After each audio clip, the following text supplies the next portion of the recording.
그러나 너는 배우고 확신한 일에 거하라. 너는 내가 누구에게서 배운 것을 알며 또 어려서부터 성경을 알았나니 성경은 능히 너로 하여금 그리스도 예수 안에 있는 믿음으로 말미암아 구원에 이르는 지혜가 있게 하느니라. 아멘. 우리가 그 신앙생활을 하면서 참 많이 듣는 이야기 중에 하나가 성경을 읽어야 한다라는 말일 거예요. 그렇죠? 우리가 회심을 해서 교회에 등록하고 다닐 때부터 새가족 교육을 받으면 늘 믿음 생활은 어떻게 할 것인가. 첫 번째, 성경을 읽어야 됩니다. 네, 그렇죠? 네, 그렇게 많이 교육을 받으셨을 거예요. 여러분, 성경을 읽어야 합니다. 신앙생활의 기본은 성경을 읽는 것입니다. 라는 말이 여러분에게 식상하게 다가오지 않으십니까? 그건 뭐 다 아는 얘기지. 네, 이렇게 다가올 것 같습니다. 하지만 여러분, 이것이 또 우리에게 너무나 당연하게 여겨지기 때문에 어떤 면에서는 오히려 소홀하게 하고 있는 부분이 바로 이 성경 읽기인 것 같아요. 오늘 그래서 설교를 통해서 말씀을 나누면서 제가 기대하는 바는 성경을 이미 잘 읽고 계신 분이 있으실 겁니다. 네, 성경을 이미 잘 읽고 계신 분들은 더 성경을 사모하고 더 성경을 잘 읽게 되고, 또 성경을 아직 안 읽고 계신 분, 잠깐 쉬고 계신 분들은 성경을 다시 읽기를 오늘 당장 시작하셔서 우리 모두가 성경을 통해서, 성경 읽기를 통해서 하나님의 은혜를 충만하게 누리게 되는 것을 저는 기대합니다. 주님께서 우리에게 은혜를 베푸셔서 성경을 더욱더 사랑할 수 있게 되기를 주님의 이름으로 축원합니다. 오늘 우리가 읽은 이 디모데후서는 여러분도 아시다시피 사도 바울이 아들과 같은 사역자 디모데에게 보내는 이른바 유언장과도 같은 편지입니다. 사도 바울은 이 편지를 쓸 때에 차갑고 어두운 로마의 감옥에서 자기 죽음이 임박했음을 직감한 채로 기록하고 있었습니다. 그 다음 장인 디모데후서 4장 6절을 보면 사도 바울이 이렇게 말해요.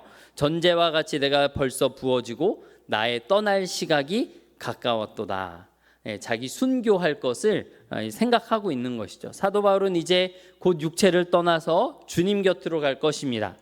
그런데 교회들의 상황은 어떻습니까?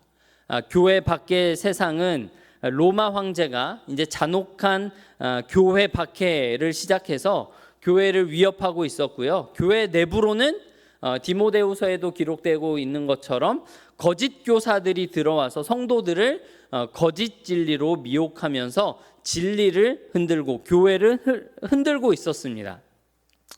이처럼 안팎으로 영적 위기와 환란이 폭풍처럼 몰아치는 이 시대 가운데 사도 바울이 사랑하는 영적 아들, 교회의 리더인 영적 아들 디모데에게 마지막으로 남긴 유언이 무엇입니까? 그것은 세상을 이길 수 있는 어떤 기발한 전략도 아니었고 어떤 새로운 프로그램도 아니었습니다. 사도 바울의 마지막 당부는 너무나도 단순했습니다.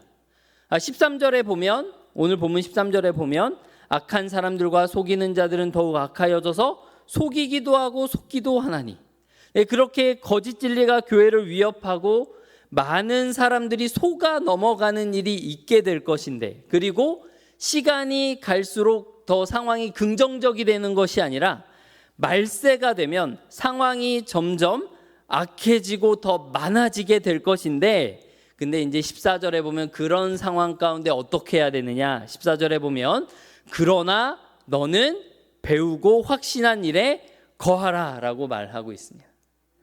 배우고 확신한 일, 확신한다라는 것은 믿는다라는 것이죠.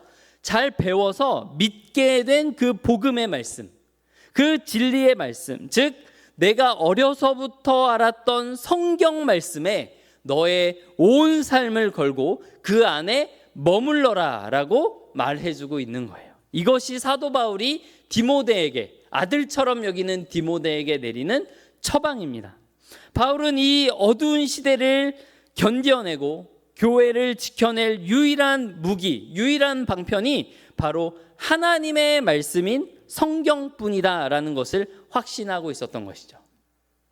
그런데 여러분, 사도 바울은 디모데에게만 이렇게 말한 것이 아닙니다. 사도 바울은 자신이 떠나야만 했던 모든 공동체에 이렇게 당부를 해왔던 것 같아요.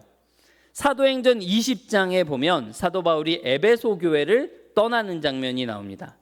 거기에서 사도 바울은 먼저 장로들에게 당부의 말씀을 전하고 그리고 교회를 향해서는 이렇게 말합니다. 사도행전 20장 31절 32절 같이 한번 읽어보겠습니다. 시작.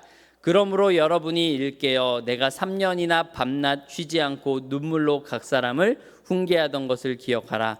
지금 내가 여러분을 주와 및 그 은혜의 말씀에 부탁하노니 그 말씀이 여러분을 능히 든든히 세우사 거룩하게 하심을 입은 모든 자 가운데 기업이 있게 하시리라. 아멘.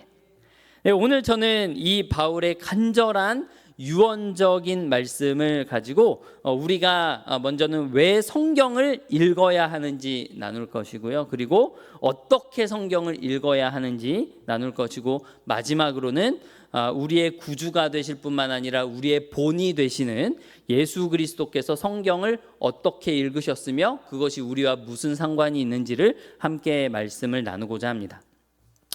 첫 번째로 우리는 왜 성경을 읽어야 하는지를 좀 나누겠습니다. 여러분은 요즘 어떤 소식에 귀를 가장 많이 기울이고 계신가요? 네, 어떤 것을 주의를 기울이면서 보고 계시나요? 네, 제가 얼마 전에 해외에서 신앙생활하는 한 집사님을 만나서 대화를 하는 가운데 그분이 얘기해 주신 게 있습니다. 그분이 한국에 잠깐 방문했는데 깜짝 놀랐다고 해요. 한국에 잠깐 방문해서 그동안 알고 지냈던 사람들도 만나고 친척들도 만나고 하면서 깜짝 놀랐다고 합니다. 한국 사람들이, 목사님, 한국 사람들이 요즘에 미쳐 있는 게 있어요. 그러더라고요. 뭘까요? 바로 여러분도 아시다시피 주식입니다. 아닌가요? 네, 우리는 대한민국 사회라는 맥락 속에서 항상 살아가다 보니까 변화를 잘 못 느끼면서 살아가는데 가끔씩 이렇게 한국 방문하는 분들은 변화를 잘 캐치하지 않으시겠습니까? 그분이 볼 때에 요새 한국 사람들이 주식에 미쳐 있는 것 같다. 그래서 하루 종일 주식 쳐다보고 있고 만나면 주식 얘기를 하더라. 그렇게 이야기를 했습니다. 코스피 8,000 시대를 넘어서 이제 9,000도 한번 찍었죠. 네, 이 대한민국 주식시장입니다. 여러분, 주식이 우리의 소망인가요? 여러분, 주식이 우리의 복음입니까? 여러분이 가장 주의를 기울이는 이야기는 어떤 이야기인가요? 네, 오늘날은 그야말로 지식의 홍수 시대입니다. 세상 모든 소식을 알 수 있는 인터넷 시대를 넘어서 이제는 AI를 통해서 한 번에 내가 알고자 하는 지식을 종합하고 정리해서 보는 것도 가능한 시대입니다. 또 3차 저작물을 만들어서 내가 다시 인터넷에 올릴 수 있는 그런 시대를 우리가 살아가고 있습니다. 100년 전에는 한 달 동안 자료를 수집해야 알 수 있는 정보를 10년 전에는 하루면 수집할 수 있게 되었고 이제 10분이면 수집하고 정리까지 할 수 있게 되었습니다. 심지어 사람들은 여기에서 만족하지 않고 지식을 계속해서 늘려가고 발전시키며 계속해서 엄청난 양의 정보와 학문을 쏟아내고 있습니다. 여러분, 하지만 아무리 인간의 머리로 배울 수 있는 모든 교육을 다 받는다 할지라도 AI를 통해서 많은 지식을 습득한다 할지라도 아무리 발전된 기술을 통해서 지식을 전달받는다 할지라도 여러분, 이 세상에 사는 모든 사람은 성경의 진리를 알지 못한다면 결코 지옥에서 영혼을 구원받을 수 없습니다. 우주과학이 죄책감에 시달리는 양심을 달래줄 수 없고 컴퓨터 공학이 상처 입은 마음을 치유할 수 없으며 세상의 그 어떤 철학도 거룩하신 하나님 앞에서 평안을 얻도록 하지 못합니다. 무엇을 통해서 그것이 가능한가요? 오직 성경을 통해서만 우리에게 그리스도 예수 안에 있는 믿음으로 말미암아 구원에 이르는 지혜를 주기 때문입니다. 오늘 본문 15절 말씀을 같이 한번 읽어볼까요? 시작. 또 어려서부터 성경을 알았나니 성경은 능히 너로 하여금 그리스도 예수 안에 있는 믿음으로 말미암아 구원에 이르는 지혜가 있게 하느니라. 아멘. 네, 아멘. 그렇습니다. 그런데 목사님, 저는 이미 예수님도 알고 있고 예수님을 믿고 구원에 이르게 되었는걸요. 네, 그래도 성경을 계속 읽어야 할까요? 예, 그렇습니다. 당연하죠. 자, 왜냐하면 성경은 거듭난 성도에게 주어지는 매일의 양식이 되기 때문입니다. 여러분, 세상에 태어난 갓난아기가 본능적으로 젖을 찾고 빨듯이 성령으로 거듭난 영혼은 성경에 순전한 그 젖을 사모하게 되어 있습니다. 여러분, 참 신기해요. 여러분, 저희 집에 태어난 지 10개월이 조금 넘은 아기가 있거든요. 네, 그 아기가 빨대로 물 마시는 거 못합니다. 그래서 가르쳐야 되고요. 이유식 먹는 법을 가르쳐야 됩니다. 스스로 못합니다. 요즘 그거 가르치고 있거든요. 여러분, 그런데 이 아이가 태어났을 때, 응애 하고 태어났을 때 숨 쉬는 것과 젖을 빠는 법은 그 누구도 가르친 적이 없거든요. 그런데 본능을 따라서 젖을 찾아서 빨더라고요. 신기하지 않습니까? 마찬가지로 영적으로 새롭게 태어난 사람도 젖을 사모합니다. 그래서 베드로 사도가 이렇게 말하죠. 베드로전서 2장 2절 말씀입니다. 같이 읽어볼까요? 시작. 갓난아기들 같이 순전하고 신령한 젖을 사모하라. 이는 그로 말미암아 너희로 구원에 이르도록 자라게 하려 함이라. 아멘. 여기에서 신령한이라는 말이 로기콘이라는 단어인데 말씀을 뜻하는 로고스에서 나온 단어입니다. 문맥적으로 볼 때 순전하고 신령한 젖은 하나님의 말씀을 의미하죠. 성경을 보면 하나님을 진실로 섬기고 사랑했던 사람들 가운데 하나님의 말씀을 사랑하지 않았던 사람은 한 명도 없었습니다. 광야의 이스라엘 백성들이 매일 아침 신선한 만나를 거두어 먹었던 것처럼 우리 역시 매일매일 하나님의 말씀이라는 영혼의 양식을 거두어 먹어야만 이 거친 세상을 살아갈 영적인 힘을 공급받을 수 있기 때문에 우리는 매일매일 하나님의 말씀 앞에 나아가야 합니다. 그런데 여러분, 사실 우리는 본성상, 그렇죠? 제가 이렇게 말했지만, 그리고 하나님 사랑하는 사람은 말씀도 사랑합니다 라고 말했지만, 사실 우리가 살아가다 보면은 우리는 본성상 하나님 말씀을 멀리하는 게 더 익숙하거든요. 자기 마음대로 살기를 좋아하는 사람들입니다. 우리의 마음이, 우리의 정욕이 우세할 때에 우리는 말씀을 게을리합니다. 하지만 여러분, 우리 대신 단 한순간도 말씀을 놓지 않으시고 완벽하게 그 말씀을 묵상하시고 읽으시고 순종하셨던 분이 계시죠? 바로 우리 구주 예수 그리스도이십니다. 우리 주님께서 십자가에서 우리의 게으름과 무관심을 대신 짊어지셨기 때문에 여러분, 이제는 우리가 성경 읽기를 할 때, 하나님 말씀 앞에 나아갈 때 그동안 내가 게을렀던 것에 대한 죄책감이 아니라 다시 한번 나를 살리신 그 큰 사랑에 감사해서 하나님의 말씀 앞으로 나아갈 수 있게 되었습니다. 여러분, 이제 성령께서는 우리 마음 가운데 일하셔서 하나님의 말씀을 사랑하게 하실 것입니다. 여러분, 그렇기 때문에 하나님의 말씀 앞에 더 적극적으로 나아가시기 바랍니다. 죄책감이 아니라 주님을 사모하는 마음과 감사하는 마음으로 말씀 앞에 나아가시는 저와 여러분이 되기를 축복합니다. 하나님의 말씀을 사랑하신 그리스도의 영이 우리 안에 역사하셔서 점점 더 하나님의 말씀을 사랑하게 하시기를 주님의 이름으로 축복합니다. 또한 여러분, 성경은 이 혼란스러운 이 세상에서 우리가 무엇을 믿고 살아가야 되는지, 어떻게 살아가야 되는지를 알려주는 유일한 절대적 기준이 되고 유일한 규칙이 됩니다.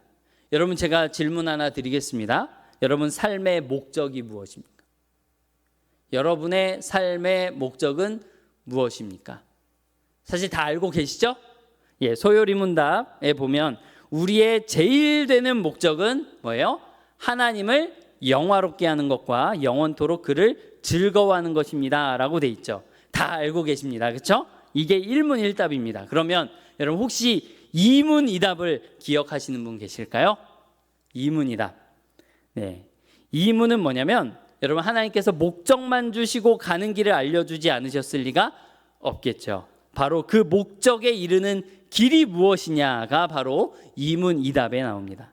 하나님께서 무슨 규칙을 주셔서 하나님을 영화롭게 하고 하나님을 영원토록 즐거워하게 하셨습니까? 여러분, 이게 이문입니다. 여러분, 답이 뭘까요? 답은 바로 신구약 성경에 기록된 하나님의 말씀을 주셔서 하나님을 영화롭게 하고 하나님을 영원토록 즐거워하게 하셨습니다 라고 가르칩니다. 여기까지 또 아는 분 계시죠? 여러분, 그럼 혹시 산문을 알고 계실까요?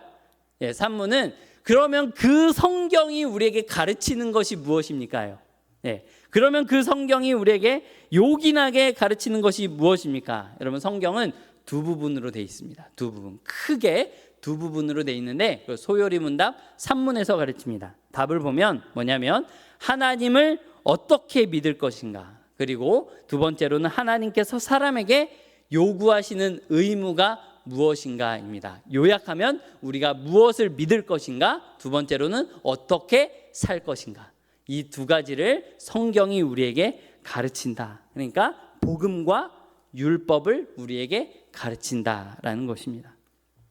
그러니까 우리는 궁극적인 목적, 하나님을 영화롭게 하고 그분을 영원토록 즐거워하는 그 목적을 향해 살면서 무엇을 믿어야 하는가, 어떻게 행동해야 하는가라는 이 두 가지 질문을 끊임없이 마주하게 되는데, 여러분, 이때에 우리의 유일한 내비게이션이 되고 나침반이 되는 것이 뭐냐면 성경이라는 것입니다. 성경이 그것에 대해서 무엇을 말하는가, 성경이 우리에게 무엇을 요구하는가, 여러분, 이것입니다. 여러분, 오직 성경만이 오류가 없는 유일한 진리의 잣대가 되고 규칙이 되고 기준이 된다는 것을 믿으시기를 주님의 이름으로 축원합니다. 그리고 이제 성경을 우리가 읽어야 하는 마지막 이유, 더 많은 이유들이 있지만 한 가지 마지막으로 하나 더 나누자면, 여러분, 성경은 우리의 인생 마지막 순간, 즉 죽음의 문턱에서 우리를 위로할 수 있는 유일한 책이기 때문에 우리는 더욱 성경을 가까이 해야 합니다. 죽음은 피할 수 없는 현실이죠. 언젠가는 우리 모두가 건너야 할 강입니다. 우리가 임종의 자리에 누워 있을 때에 이 세상의 그 어떤 좋은 것들도 우리를 위로할 수 없습니다.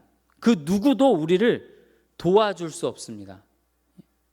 돈이 많으면 최고의 의료시설에 가서 최고의 실력을 가진 의료진의 진료를 받을 수는 있겠죠. 치료를 받을 수는 있겠죠. 하지만 그것이 영혼의 평안과 양심의 안식을 주지는 못합니다. 가족과 친구들이 곁에서 눈물을 흘리며 우리의 곁을 지켜주며 간호해 줄 수는 있겠죠. 하지만 그들이 우리의 상한 마음을 고쳐주거나 거룩하신 하나님 앞에서 우리의 영혼을 가려줄 수 없습니다. 그 앞에서는 세상의 그 어떤 즐거움이나 화려한 오락이나 유명한 소설이나 신문 기사들도 죽음 앞에서는 그저 아무 의미 없는 소음에 불과합니다. 죽음 앞에서는 성능이 2배 빨라진 최신형 핸드폰, 아무 소용이 없습니다. 이번에야말로 진짜 혁신을 이룬 아이패드, 아무 소용이 없습니다. 아무런 위로가 되지 않습니다. 여러분이 산 주식이 10배가 뛰었습니다. 아무 위로가 되지 않죠. 남겨진 유족들에게는 희소식일지 모르지만 이제 홀로 죽음의 강을 건너야 하는 내 영혼에는 무슨 위로가 되겠습니까? 여러분, 오직 성경만이, 성경 속에서 우리를 위해 십자가에서 죽으시고 부활하심으로 사망 권세를 이기신 예수 그리스도의 그 약속만이 우리가 세상을 떠날 때 참된 평안을 주는 유일한 위로가 됩니다. 여러분, 무신론자였던 그러나 너무나 똑똑했던 계몽주의자 볼테르, 그리고 토마스 페인 같이 성경을 조롱했던 무신론자들은 결국 죽을 때에 비참하고 절망적인 공포 속에서 숨을 거뒀지만 성경을 사랑하고 그 안에 예수 그리스도를 만났고 또 예수님을 확신했던 이름 모를 수많은 성도들은 말씀 안에서 위로 가운데, 평안한 위로 가운데 영광스럽게 눈을 감았습니다. 그렇기 때문에 여러분, 성경 없이 죽음의 침상에 눕기를 바라는 것은 세상에서 어쩌면 가장 어리석은 일일 것입니다. 그렇기 때문에 여러분, 아직 힘이 있을 때 더욱더 힘을 내어서 성경을 읽으시기를 바랍니다.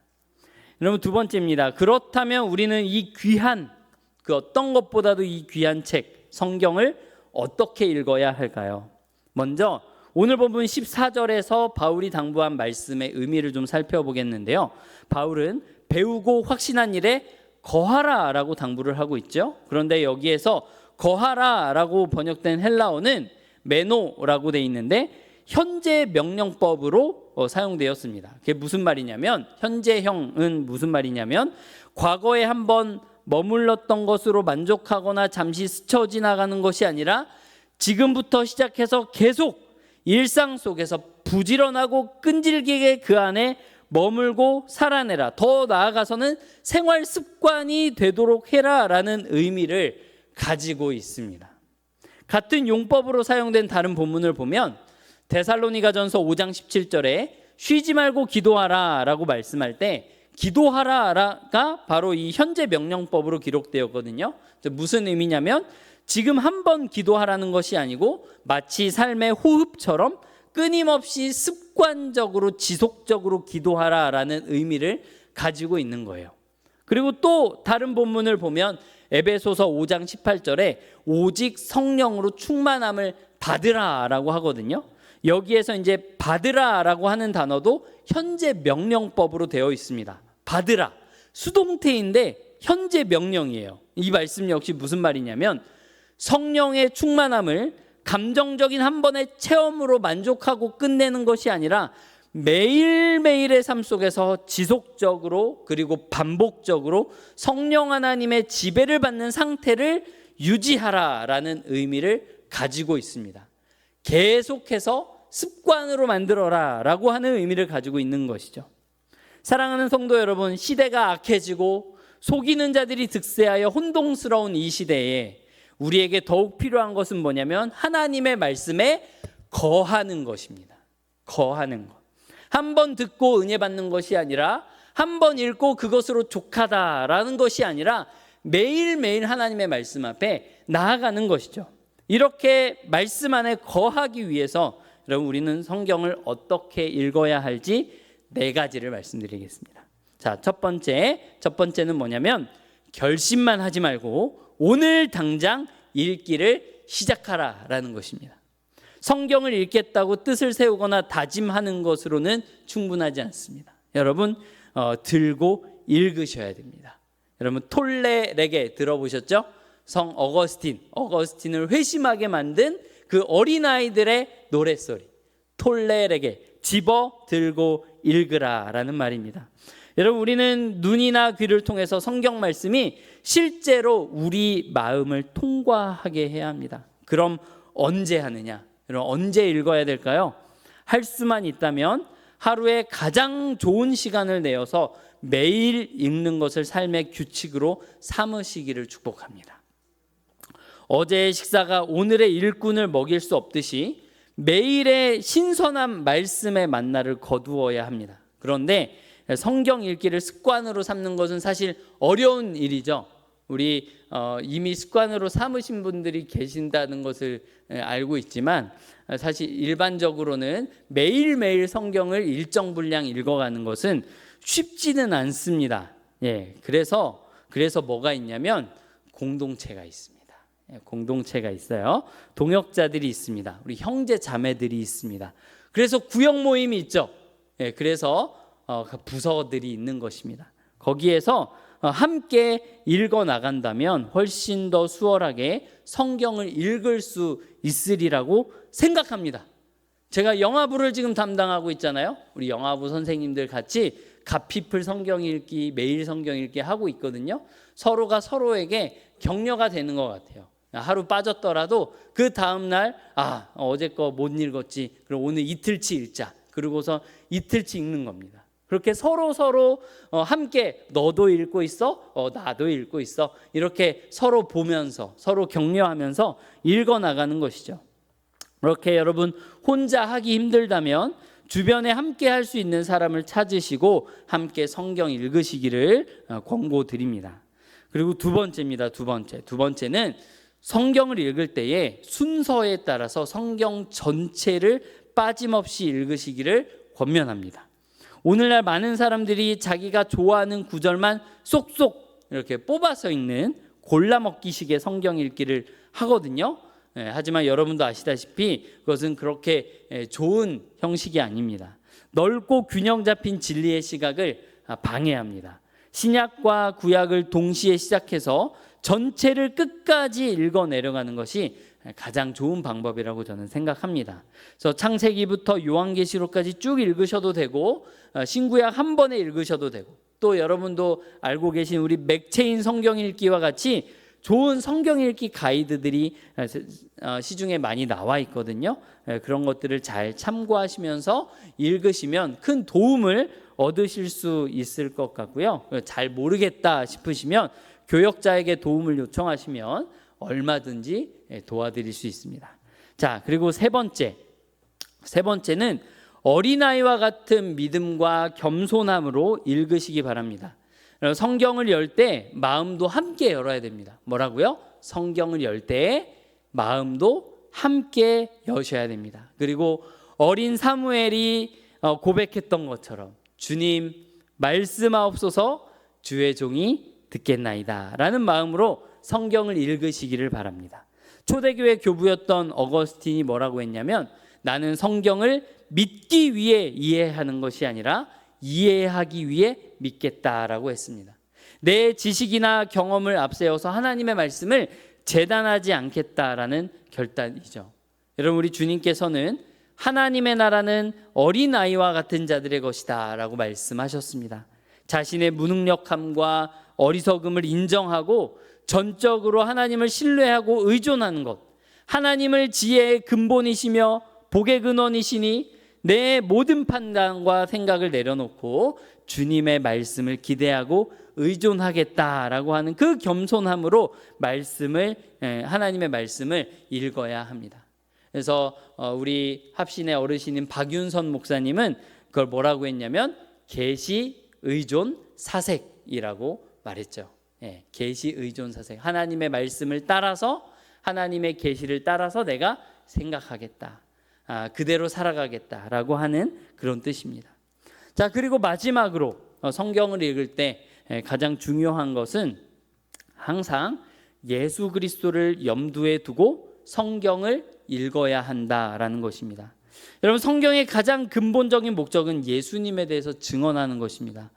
예수님께서도 이 성경은 나에 대해서 증언하는 것이다 라고 말씀하셨고, 엠마오로 가던 두 제자에게도 성경이 나에 대해서 기록된 것이라고 말씀하셨어요. 구약의 모든 제사와 의식들은 예수 그리스도의 그림자이고, 구약의 사사들과 구원자들 그리고 선지자들은 예수 그리스도의 모형입니다. 구약의 예언들은 그리스도의 고난과 장차 올 영광으로 가득 차 있습니다. 십자가와 면류관, 주님의 낮아지심과 다가올 하나님 나라가 성경 전체에 빛나고 있죠. 여러분, 이것을 기억하지 못하면 우리는 성경을 바르게 읽어낼 수 없습니다. 여러분, 오늘 본문만 보더라도, 오늘 본문 디모데후서 3장 15절만 보더라도 여러분, 성경이 어떤 힘이 있다고 말합니까? 능히라고 하는 것은 능력을 말하는 것이거든요. 성경이 어떤 능력이 있다고 말합니까? 여러분, 성경은 능히 너로 하여금 그리스도 예수 안에 있는 믿음으로 말미암아 구원에 이르는 지혜가 있게 한다라고 말합니다. 우리를 예수 그리스도께로 인도하는 능력이 바로 성경에 있는 것이죠. 여러분, 거짓 진리가 판치고 그리고 서로 속고 속이는 세상 속에서 내가 지금 성경을 제대로 읽고 있는지 어떻게 분별할 수 있는가? 그것은 하나입니다. 내가 성경을 통해서 예수 그리스도께로 인도함을 받고 있는가? 여러분, 그것입니다. 바른 성경 읽기는 언제나 우리를 예수 그리스도께로 인도한다는 것을 기억하시기 바랍니다. 자, 그러면 마지막으로 우리 구주 예수 그리스도께서는 성경을 어떻게 읽으셨는가 살펴보겠습니다.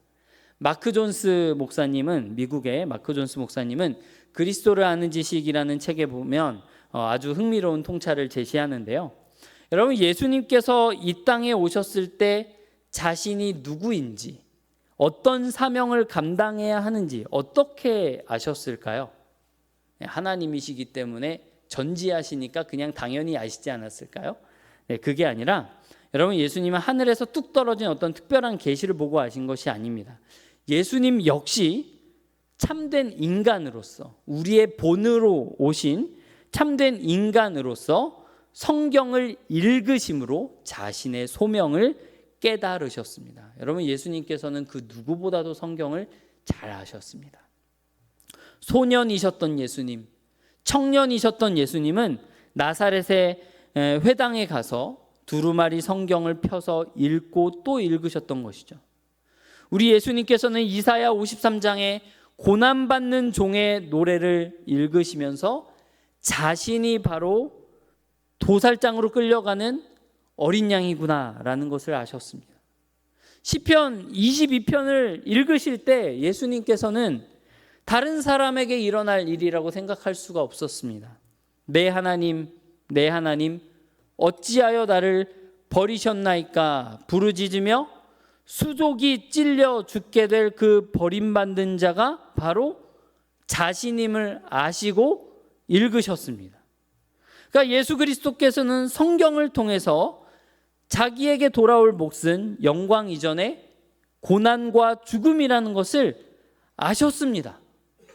그러니까 겟세마네 동산에서 땀방울이 핏방울이 되도록 기도하시면서 잔을 내게서 옮겨달라고 하셨지만 결국에는 아버지 뜻대로 하옵소서라고 순종하실 수 있었던 것은 성경에 기록된 그 고난의 길이 하나님 아버지께서 세상을 구원하시기 위해 정해놓으신 유일한 길이며 그것을 내가 이루어야 한다는 것을 성경을 통해서 배우고 확신하셨기 때문입니다. 그리고 그리스도께서는 성경을 통해서 고난만 보신 것이 아니라 영광도 보셨습니다. 우리 예수님께서는 시편 16편을 읽으실 때에 내 영혼을 스올에 버리지 아니하시며 주의 거룩한 자를 멸망시키지 아니하실 것을 아셨습니다. 본인이 부활하실 것을 아신 것이죠. 이사야 53장 하반부를 읽으실 때에 십자가의 참혹한 죽음 이후에 셀 수 없이 많은 영적인 자녀들을 얻게 될, 교회를 얻게 될 그 찬란한 부활과 영광의 약속을 읽어내시고 아셨습니다.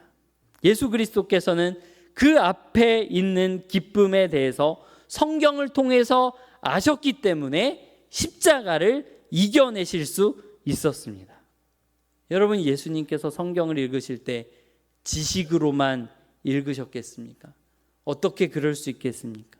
성경이 자신에 대해서 기록된 것이라면 어떻게 성경을 지식으로만 읽을 수 있겠으며 어떻게 성경을 읽을 때 지루해할 수 있었겠습니까? 성경이 가리키는 그 어마어마한 고난의 길을 자기 자신의 사명이요 나아갈 길로 받아들이셨고 성경이 약속하는 영광을 철저히 신뢰하시며 우리를 위해 십자가로 걸어가신 것입니다. 사랑하는 성도 여러분, 말씀을 맺겠습니다. 여러분, 이제 우리는 우리 홀로 성경을 읽는 것이 아니라 그리스도 예수 안에서 성경을 읽습니다. 예수님께서 성경을 읽으시며 자신의 십자가 고난과 부활의 영광을 확인하셨듯이 그리스도와 연합된 우리 역시 성경을 읽으면서 그리스도 안에서 우리에게 약속된 우리의 길을 확인합니다. 디모데후서, 오늘 본문 바로 전장이죠. 디모데후서 2장 11절과 12절은 우리에게 이렇게 선포합니다. 같이 한번 읽어보겠습니다. 시작.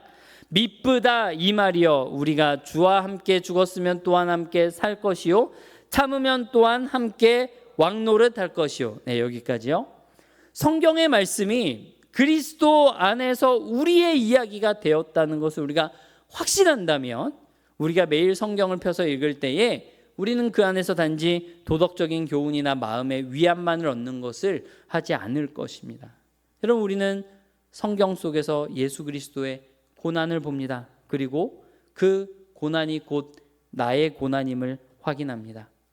세상을 거슬러 복음대로 살고자 할 때 겪는 오해와 조롱, 그리고 십자가를 지고 자기를 부인해야 하는 그 일상의 아픔들이 결코 헛된 것이 아님을 우리는 성경을 통해서 확인하고 위로받습니다.